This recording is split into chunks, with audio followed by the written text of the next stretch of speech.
안녕하세요. It 바이블입니다. 오늘 묵상할 말씀은 사도행전 24장 1절에서 9절까지의 말씀입니다. 먼저 오늘 본문을 읽겠습니다.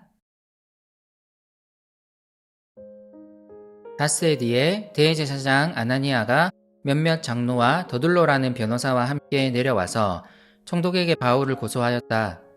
바울을 불러내니 더둘로가 고발하여 말하였다. 벨릭스 총독님, 우리는 총독님의 덕분으로 크게 평안을 누리고 있습니다. 그리고 각하의 성견지명의 덕택으로 이 나라에서는 개혁을 많이 이룰 수 있었습니다. 우리는 어떤 면으로나 또 어디에서나 이것을 인정하며 감사하여 마지 않습니다.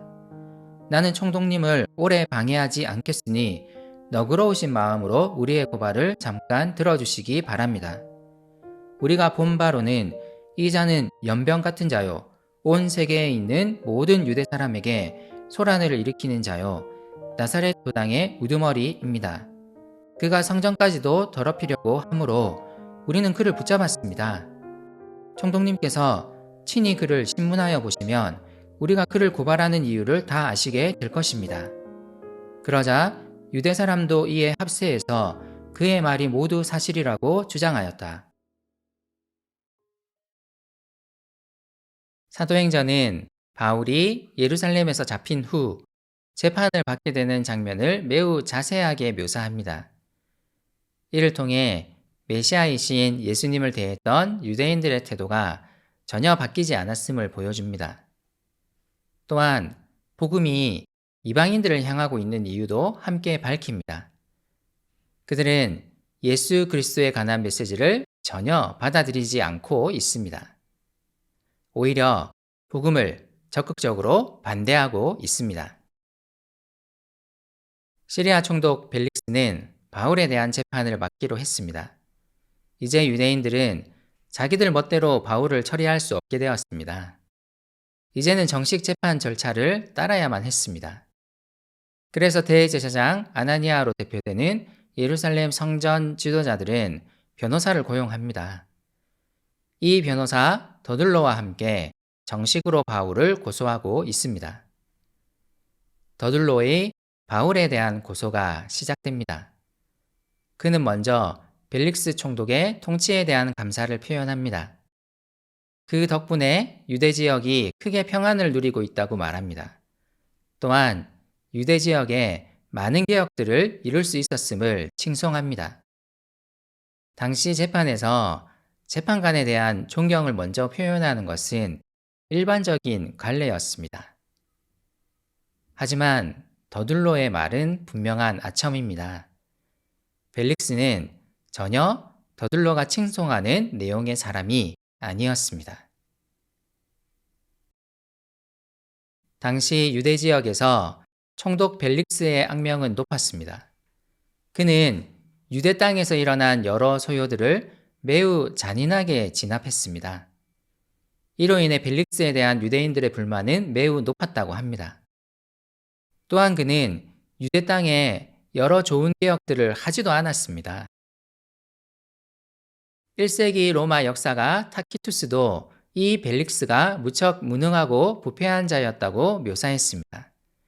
아마 여기에 기록된 더둘로의 고소를 읽은 1세기 사도행전의 유대 독자들은 코웃음을 쳤을 것입니다. 더둘로의 벨릭스에 대한 칭송이 얼마나 터무니없는 것인지를 서로 말했을 것입니다.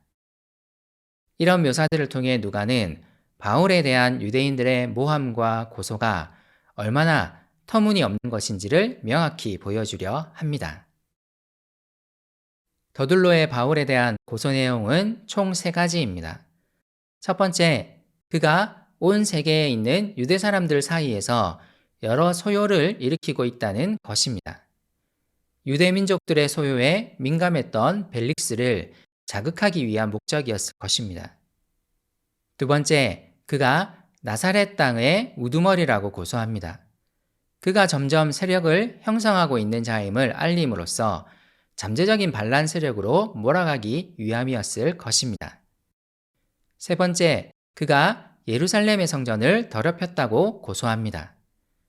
바울로 인한 예루살렘의 소요는 그가 이방인인 에베소 사람 드로비모를 성전에 데리고 들어왔다고 유대인들이 오해했기 때문이었습니다. 아마 이에 대한 이야기였을 것입니다. 로마 정부는 종교에 대한 문제는 식민지 사람들이 스스로 해결하도록 관용했기 때문에 더둘로의 말은 자신들의 고소가 정당함을 말하기 위한 목적이었을 것입니다. 하지만 결국 바울은 로마법을 위반한 것은 아닙니다. 더둘러는 그의 고소를 통해 이 고소가 결국 유대인들의 종교에 관한 일임을 자인하고 있는 것입니다. 누가가 이 고소 내용을 자세히 기록하고 있는 목적은 분명합니다. 유대인들의 바울에 대한 고소는 부당하고 모순투성이입니다. 바울을 잡기 위해 그들은 자신들이 그토록 혐오했던 이방인 벨릭스에게 아첨하고 있습니다. 바울은 유대 땅에서 세력을 형성한 적도 없었고 많은 시간 동안 유대 땅 밖에 있었습니다.